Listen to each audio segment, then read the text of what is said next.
एक छोटे से गांव में 3 दोस्त रहते थे, अमित, विक्रम और करण। तीनों की दोस्ती गांव में मिसाल थी। वे हमेशा एक दूसरे के साथ रहते, मेहनत मजदूरी करते और अपनी गरीबी में भी खुश रहते। हर सुबह वे अलग अलग दिशाओं में काम की तलाश में निकल जाते और शाम को एक साथ बैठकर दिन भर की कमाई बांट लेते। गांव वाले उनकी दोस्ती की मिसाल देते और कहते, जैसी अमित, विक्रम और करण की दोस्ती है, वैसी ही दोस्ती हर किसी को नसीब हो। एक दिन गांव में एक अजनबी व्यक्ति आया। वह धनी दिखने वाला एक व्यापारी था। उसने गांव वालों से पूछा, क्या आप लोगों ने अमित, विक्रम और करण के बारे में सुना है? मैं उनसे मिलना चाहता हूं। गांव वालों ने उसे तीनों दोस्तों का पता बताया। व्यापारी उनके पास पहुंचा और बोला, मेरा नाम धनीलाल है, मैं हीरों का व्यापारी हूं। मैं तुम तीनों की दोस्ती के बारे में सुनकर यहां आया हूं। धनीलाल की बातें सुनकर करण ने उत्सुकता से पूछा, आप हमारे बारे में कैसे जानते हैं? हमने आपको पहले कभी नहीं देखा। धनीलाल मुस्कुराए और बोले, तुमने सही कहा, मैं इस गांव में पहली बार आया हूं, लेकिन जैसे ही मैंने तुम तीनों की दोस्ती के बारे में सुना, वैसे ही मैंने सोचा कि मुझे तुम्हें एक राज बताना चाहिए। इस राज की बदौलत मैंने कभी धन की कमी नहीं देखी। धनीलाल की बातें सुनकर तीनों दोस्तों का दिल तेजी से धड़कने लगा। उनके मन में तरह तरह के विचार आने लगे। अमित ने पूछा, यह कौन सा राज है? क्या आप हमारी मदद करना चाहते हैं? धनीलाल ने गंभीर होकर कहा, यह बात 10 साल पहले की है। मैं भी तुम्हारी तरह गरीब था। मेरे पिता वैद्य थे, लेकिन उनकी कमाई से मुश्किल से गुजारा होता था।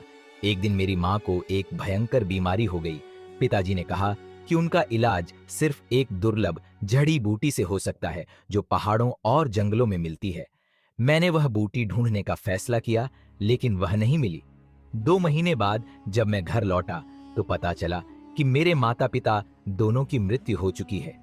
धनीलाल की आंखों में आंसू आ गए। उन्होंने आगे कहा, उस दिन मैंने ठान लिया कि मैं उस बूटी को जरूर ढूंढूंगा। मैं फिर से जंगलों और पहाड़ों में निकल पड़ा। जब मैं एक घाटी में पहुंचा तो मेरी आंखों के सामने एक अनोखा नजारा था। वहां जहां तक नजर जाती, हीरे और मोती बिखरे पड़े थे। मैंने उस खजाने का एक बड़ा हिस्सा निकालकर सुरक्षित रखा। करण ने उत्सुकता से पूछा, हुजूर, क्या आप सच कह रहे हैं?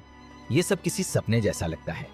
धनीलाल मुस्कुराए और बोले, यकीन तो तुम्हें तब होगा जब तुम खुद वहां जाकर देखोगे, लेकिन एक शर्त है, तुम इस राज को किसी और को नहीं बताओगे। अगर तुमने ऐसा किया तो इसकी भारी कीमत चुकानी पड़ेगी। तीनों दोस्तों ने एक साथ कहा, हमें आपकी शर्त मंजूर है। धनीलाल ने उन्हें उस जगह का पता बताया और कुछ रुपये देते हुए कहा, यह पैसे सफर में काम आएंगे। मुझे विश्वास है कि तुम मेरी बातों को गंभीरता से लोगे। इतना कहकर धनीलाल के जाने के बाद तीनों दोस्त आपस में बातचीत करने लगे। अमित ने संदेह जताते हुए कहा, क्या सचमुच ऐसी कोई जगह हो सकती है? कहीं सेठ ने हमें बेवकूफ तो नहीं बनाया? करण ने जवाब दिया, मुझे तो सेठ की बातों में कोई छल कपट नहीं लगता। हमें एक बार वहां जरूर जाना चाहिए। तीनों दोस्त उस जगह पर जाने के लिए तैयार हो गए। उन्होंने अपना कुछ सामान इकट्ठा किया और सफर पर निकल पड़े। यात्रा लंबी थी, इसलिए वे जहां भी उपयुक्त स्थान मिलता वहां आराम कर लेते। चलते चलते 4 दिन बीत चुके थे। एक दिन जब वे रास्ते से गुजर रहे थे, विक्रम ने कराहते हुए कहा, मुझे बहुत प्यास लगी है, मेरा गला सूख रहा है। जल्दी सुनकर करण एक बोतल लेकर पानी की तलाश में निकल गया, लेकिन जैसे ही करण वहां से गया, विक्रम तुरंत फुर्ती से खड़ा हो गया। यह देखकर अमित हैरान रह गया और बोला, यह क्या? तुम तो बिल्कुल ठीक हो, फिर यह प्यास का नाटक क्यों किया? विक्रम मुस्कुराते हुए बोला, अरे मूर्ख, तुम इतना भी नहीं समझते। मैंने यह नाटक सिर्फ करण को यहां से हटाने के लिए किया था, ताकि मैं तुमसे अकेले में एक जरूरी बात कर सकूं। अमित ने आश्चर्य से पूछा, ऐसी कौन सी बात है जो करण के सामने नहीं की जा सकती?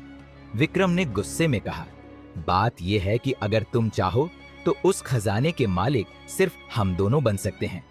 अमित चौंक कर बोला, क्या मतलब? करण का उसमें कोई हक नहीं होगा? विक्रम ने दृढ़ता से कहा, बिल्कुल नहीं। मैं नहीं चाहता कि वह उस जगह तक पहुंचे। अगर तुम मेरा साथ दो तो ये काम बहुत आसानी से हो सकता है। सोचने में समय बर्बाद मत करो, लेकिन अगर कोई गड़बड़ हो गई तो इसकी जिम्मेदारी सिर्फ तुम्हारी होगी। विक्रम तुरंत सहमत होते हुए बोला, मुझे मंजूर है, चुप रहो, लगता है करण आ रहा है। तभी करण वहां पहुंच गया और बोला, ये लो दोस्त, जल्दी से विक्रम को पानी पिला दो। विक्रम ने पानी पीते ही नाटक करते हुए ऐसा दिखाया जैसे उसकी जान में जान आ गई हो। बेचारा करण उन दोनों की साजिश से पूरी तरह अनजान था। बारी बारी से तीनों ने पानी पिया और फिर आगे बढ़ने लगे, लेकिन विक्रम को चैन नहीं आ रहा था। वह रात भर करण से छुटकारा पाने की योजनाएं बनाता रहा। इसी उधेड़बुन में एक और दिन बीत गया। चलते चलते वे लोग एक झरने के पास पहुंचे। झरना देखकर विक्रम का मन खुशी से उछल पड़ा। वह सोचने लगा, अगर कर्ण को इस झरने के ऊपर से धक्का दे दिया जाए तो उसकी मौत निश्चित है। हाँ, यही सही मौका है। उसने अपने दोनों दोस्तों से कहा, तुम दोनों यहीं रुको, मैं जरा इस पहाड़ी पर चढ़कर आगे का रास्ता देखता हूं। यह कहकर विक्रम पहाड़ी पर चढ़ गया। वहां पहुंचकर वह खुश होने का नाटक करने लगा और जोर से बोला, अरे दोस्तों, यहाँ का नजारा तो बहुत ही अनोखा है। कुदरत का ऐसा नजारा मैंने अपनी पूरी जिंदगी में नहीं देखा। तुम लोग भी जल्दी से ऊपर आ जाओ। तभी विक्रम चुपचाप करण के पीछे गया और अचानक उसे जोर से झरने में धक्का दे दिया। झरने में गिरते ही कुछ ही पलों में करण आंखों से ओझल हो गया। अपनी योजना पूरी होते ही विक्रम जोर जोर से हंसने लगा। जो चुपचाप खड़ा यह सब देख रहा था, कुछ पल के लिए डर और शर्म में था, लेकिन फिर उसने भी विक्रम के साथ जोर जोर से हंसना शुरू कर दिया। इस तरह उन्होंने करण को अपने रास्ते से हटा दिया। अब वे दोनों खुश थे कि मिलने वाले खजाने में सिर्फ वे ही हिस्सेदार होंगे। दूसरी तरफ करण झरने से बहता हुआ एक नदी में गिरा। वह पूरी तरह बेहोश हो चुका था। उस जगह से थोड़ी ही दूर पर एक मछुआरा मछलियां पकड़ने के लिए जाल बिछाए बैठा था। वह बार बार जाल डालता, लेकिन उसकी किस्मत में आज मछली पकड़ना नहीं लिखा था। इस बार जब उसने जाल डाला तो उसे जाल कुछ भारी लगा। वह सोचने लगा, लगता है कोई बड़ी और भारी मछली फंस गई है। लेकिन जब उसने जाल खींचा तो यह देखकर उसकी आंखें फटी रह गई। मछली की जगह एक बेहोश इंसान फंसा हुआ था। मछुआरा हक्का बक्का रह गया और मन ही मन सोचने लगा, अरे यह क्या, मछली की जगह एक इंसान। उसने तुरंत करण को बाहर निकाला और उसे होश में लाने की कोशिश करने लगा। फिर करण की जान बचाने के लिए वह उसे अपनी झोपड़ी में ले गया। वहां से वह गांव के वैद्यों को बुलाकर करण का इलाज करवाने लगा। इधर अमित और विक्रम तेजी से अपनी मंजिल की ओर बढ़ रहे थे। विक्रम उत्साहित होकर बोला, दोस्त, थोड़ा जल्दी करो, हम उस जगह पर पहुंचने ही वाले हैं। सेठ ने जिस जंगल का जिक्र किया था, यही वही जंगल है। इस जंगल के खत्म होते ही वह घाटी हमारे सामने होगी जहां खजाना रखा हुआ है। कुछ देर और चलने के बाद विक्रम ने कहा, मुझे लगता है हमें यहाँ थोड़ी देर रुककर आराम कर लेना चाहिए ताकि हम थकावट दूर कर सकें और खजाने को समेटने के लिए पूरी तरह तैयार रहें। इसके बाद विक्रम ने पेड़ से कुछ फल तोड़े और वे दोनों फल खाने लगे। थकान के कारण अमित जल्दी ही गहरी नींद में सो गया, जबकि विक्रम किसी गहरी सोच में डूबा हुआ था। अचानक उसके दिमाग में एक और खतरनाक साजिश जन्म लेने लगी। उसने सोचा, क्यों ना अमित को भी अपने रास्ते से हटा दूं। अगर मैं उसे भी मार दूं तो इस पूरे खजाने का इकलौता मालिक सिर्फ मैं ही बन जाऊंगा। विक्रम के दिमाग में लालच पूरी तरह घर कर चुका था।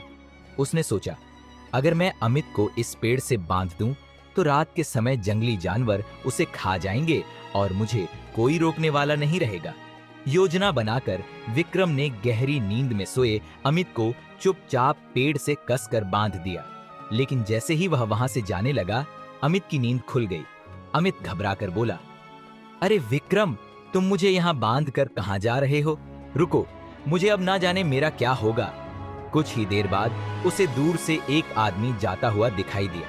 अमित ने जोर से आवाज लगाई, भाई साहब, मेरी सहायता करो, मुझे इस पेड़ से खोल दो। वह आदमी ठिठक कर रुका और बोला, तुम कौन हो और इस हाल में कैसे? इसके बाद अमित आजाद हुआ। वह उस आदमी को फटकारते हुए बोला, अरे मेरे ज्यादा नजदीक मत आओ, मुझसे दूर रहो। इसके बाद अमित तेजी से आगे बढ़ गया। वह मन ही मन सोच रहा था, मुझे किसी भी हाल में विक्रम से पहले उस खजाने तक पहुंचना होगा। उधर विक्रम भी तेजी से खजाने तक पहुंचने के लिए बढ़ रहा था। तभी अचानक उसे किसी के कराहने की आवाज सुनाई दी। उसने देखा ये एक बहुत ही बूढ़ा आदमी एक पेड़ के नीचे बैठा था। जैसे ही बूढ़े आदमी ने विक्रम को देखा, वह दया से बोला, क्या तुम मुझे मेरे घर तक पहुंचा दोगे? तुम्हारा मुझ पर बड़ा एहसान होगा। विक्रम ने उसे घूरते हुए कहा, नहीं, मेरे पास इन फालतू कामों के लिए बिल्कुल भी समय नहीं है। बूढ़े आदमी ने फिर गिड़गिड़ाते हुए कहा, बेटा, मुझ पर रहम करो, इस जंगल में मैं अकेला जिंदा नहीं बचूंगा। लेकिन विक्रम बेरहमी से बोला, मेरी बला से तुम जियो या मरो, मुझे कोई फर्क नहीं पड़ता। यह कहकर विक्रम वहां से आगे बढ़ गया। जैसे ही वह जंगल पार कर घाटी में पहुंचा, उसकी आंखें फटी की फटी रह गईं। चारों तरफ ढेर सारे हीरे, मोती और सोने चांदी के सिक्के बिखरे पड़े थे। खजाने को देखते ही विक्रम खुशी से पागल हो उठा और जोर से चिल्लाया, वाह, अब ये खजाना सिर्फ और सिर्फ मेरा है। इधर अमित भी तेजी से उसी घाटी की ओर बढ़ रहा था। रास्ते में उसे वही बूढ़ा आदमी मिला जो दर्द से कराह रहा था। बूढ़े ने कहा, बेटा, मेरी मदद करो, मेरा घर पास ही है, मुझे वहां तक पहुंचा दो, वरना मैं इस जंगल में मर जाऊंगा। लेकिन अमित ने झिड़कते हुए कहा, अभी तो मुझे सांस लेने की भी फुर्सत नहीं है और तुम कहते हो कि मैं तुम्हें घर छोड़ दूं? चल बूढ़े, अपना रास्ता देख और मेरा रास्ता छोड़। ये कहकर अमित भी तेजी से घाटी की ओर बढ़ गया। अब वह भी उस जगह पहुंच चुका था जहां खजाना रखा हुआ था। उसने देखा कि विक्रम बड़े बड़े थैलों में हीरे और मोती भर रहा है। अमित ने गुस्से में कहा, विक्रम, खजाने को तुम हाथ भी नहीं लगा सकते। विक्रम यह देखकर चौंक गया और बोला, तुम अभी तक जिंदा हो? अमित ने क्रोधित होकर जवाब दिया, तूने तो मुझे मारने के लिए कोई कसर नहीं छोड़ी थी, लेकिन अब मैं तुझे जिंदा नहीं छोड़ूंगा।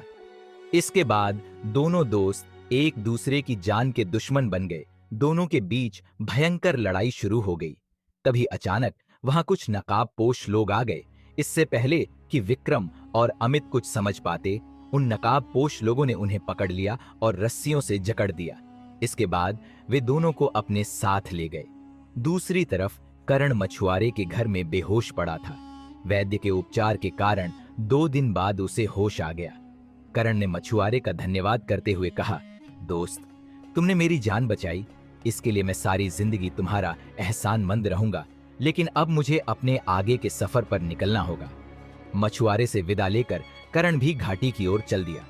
जब करण जंगल में पहुंचा तो अचानक उसे एक दर्द भरी आवाज सुनाई दी। वह रुककर सोचने लगा, यह आवाज किसकी हो सकती है? लगता है कोई मुसीबत में है। उसकी नजर एक आदमी पर पड़ी जो कुष्ठ रोग से पीड़ित था। करण ने उसे पूछा, अरे भाई, तुम्हें क्या तकलीफ है? वह आदमी दर्द भरी आवाज में बोला, भाई, मुझसे दूर रहो, मुझे छूना मत, वरना यह भयानक रोग तुम्हें भी लग सकता है। लेकिन करण ने सहानुभूति दिखाते हुए कहा, डरो मत, मैं तुम्हारी मदद करूंगा। करण ने उसके घावों पर पट्टी बांधी और फिर कहा, बाबा, मुझे कुछ जरूरी काम से आगे जाना है, लेकिन आपकी यह हालत देख मेरा मन नहीं मान रहा। अब आप ही बताइए, मैं क्या करूं? बूढ़े ने मुस्कुराते हुए कहा, बेटा, मैं बिल्कुल ठीक हूं। तुम जिस भी काम के लिए जा रहे हो, पहले वह काम पूरा करो। करण ने बूढ़े का आशीर्वाद लिया और अपने सफर पर आगे बढ़ गया। बूढ़े ने दर्द भरी आवाज में कहा, बेटा, मैं पास के ही गांव में रहता हूं, लेकिन एक जंगली भैंसे ने मुझे टक्कर मार दी। अब मैं चल नहीं पा रहा हूं। क्या तुम मुझे मेरे गांव तक पहुंचा सकते हो? करण ने सहानुभूति दिखाते हुए कहा, हाँ बाबा, बिल्कुल, मैं आपकी सहायता करूंगा। बताइए, आपका गांव किस दिशा में है? यह कहकर करण ने बूढ़े का हाथ पकड़ा और उसके साथ चल दिया। वे दोनों जंगल से बाहर निकले और उस घाटी में पहुंच गए जहां ढेर सारा खजाना बिखरा पड़ा था। हुए हीरे मोती देखकर करण हैरान रह गया और बोला, बाबा, क्या आप इस खजाने के बारे में पहले से जानते थे? बूढ़े ने हल्की मुस्कान के साथ जवाब दिया, हाँ नौजवान, मैं इस खजाने के बारे में पहले से ही जानता था, क्योंकि यह खजाना मैंने ही यहां छुपा कर रखा था। करण चौंक गया और बोला, क्या बाबा, आपने यह खजाना यहां छुपाया था? मैं कुछ समझ नहीं पा रहा हूं, आखिर आप क्या कहना चाहते हैं? तब बूढ़े बाबा ने गंभीर स्वर में कहा, बेटा, मैं असल में कोई साधारण बूढ़ा नहीं हूं, मैं स्वयं राजा प्रताप सिंह हूं।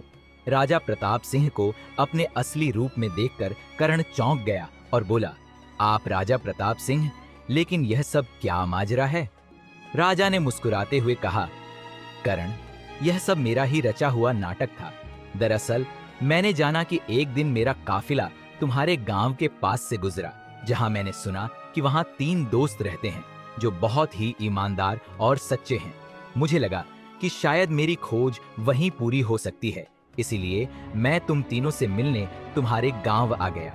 व्यापारी धनीलाल के रूप में मैंने ही तुम तीनों को इस जगह के बारे में बताया और तुम्हें खजाने की जानकारी दी। यह खजाना भी मैंने ही यहाँ रखवाया था और इसकी सुरक्षा के लिए मैंने अपने सैनिकों को जंगल में छुपाकर तैनात कर दिया था। मेरा आदेश था कि तुम तीनों के अलावा कोई भी इस खजाने को हाथ न लगा सके। राजा ने आगे कहा, लेकिन जब तुम्हारे 2 दोस्त लालच में आकर एक दूसरे को धोखा देने लगे तो मेरे सैनिकों ने उन्हें पकड़ लिया। अब वे मेरी कैद में हैं। राजा ने आगे बताया, मैं और मेरे कुछ खास आदमी अलग अलग रूपों में तुम्हारे सामने आते रहे, कभी एक व्यापारी के रूप में, कभी एक बूढ़े बाबा के रूप में, तो कभी एक लाचार कुष्ठ रोगी के रूप में। मैं यह देखना चाहता था कि तुम तीनों में से कौन सबसे दयालु और ईमानदार है। आखिरकार केवल तुम ही मेरी इस परीक्षा में खरे उतरे। तुमने ना किसी को धोखा दिया और ना ही लालच में पड़े, बल्कि जहां भी जरूरत पड़ी तुमने दूसरों की सहायता की। कर्ण ने राजा से प्रार्थना की, मैं आपसे प्रार्थना करता हूं कि आप उन्हें माफ कर दें और रिहा कर दें। राजा ने कर्ण की विनम्रता और दोस्ती की भावना को देखकर कहा, ठीक है कर्ण, चाहते हो वैसा ही होगा। इसके बाद राजा ने अमित और विक्रम को रिहा कर दिया। वे दोनों शर्मिंदा थे कि उन्होंने कर्ण जैसे सच्चे दोस्त को धोखा दिया था। दूसरी तरफ कर्ण राजा के साथ महल में चला गया और अब वह राजा का उत्तराधिकारी बन चुका था। उसकी ईमानदारी, मेहनत और दयालुता ने उसे एक नई पहचान दिलाई। अब वह आरामदायक और सम्मानजनक जीवन जी रहा था, जबकि उसके दोनों दोस्त अपनी गलतियों पर पछता रहे थे। कहानी से सीख, जो इंसान लालच से बचकर सच्चाई, ईमानदारी और दयालुता के मार्ग पर चलता है, वह अंततः जीवन में सफलता और सम्मान पाता है। अगर आपको यह कहानी अच्छी लगी तो वीडियो को लाइक कर दीजिए। कमेंट करना आपका फर्ज है। चैनल को सब्सक्राइब करके हमें सपोर्ट कर दीजिए। फिर मिलते हैं एक नई कहानी के साथ।